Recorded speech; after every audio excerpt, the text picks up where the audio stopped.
மக்களே, இன்னைக்கு ஸ்நாக்ஸ் வந்து எதாவது பண்ணி கொடுமா எங்கள் அம்மா கிட்ட கேட்டேங்க. அவங்க என்ன சொன்னாங்க, வீட்லேயே சோமாசு தெரியும்ல, சோமாசு வீட்லேயே நான் போட்டு தரேன் அப்படின்னா நானும் நம்பினேன். சரி கரெக்டாக நல்லா போட்டு கொடுப்பாங்க ரொம்ப எதிர்பார்த்தேன். இதனால மதியானம் கூட நான் கம்மியாக சாப்பிட்டேன். ஏன்னா அந்த சோமாசு சாப்பிடணுன்றதுக்காக. அந்த சோமாசு வந்திருக்கு, அதுவும் 2 சோமாசு. என் உருவம் என்ன, 2 சோமாசு. அது சோமாசா நீங்களே பாருங்க. இருங்க ஒரு நிமிஷம் இருங்க.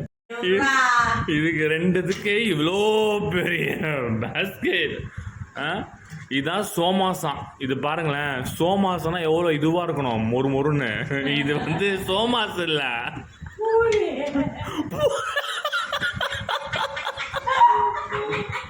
பூரிய ரவுண்டா இருக்கும். இது மடிச்சு ஸ்டஃப்பா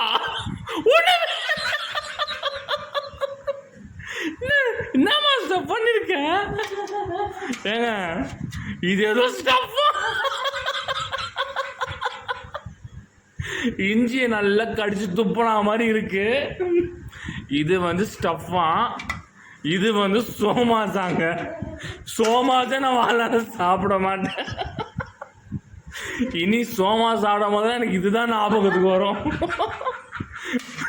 இதுல வேற நெக்ஸ்ட் என்ன சொன்னேன், உனக்கு பாடகம் தான். மோதகமா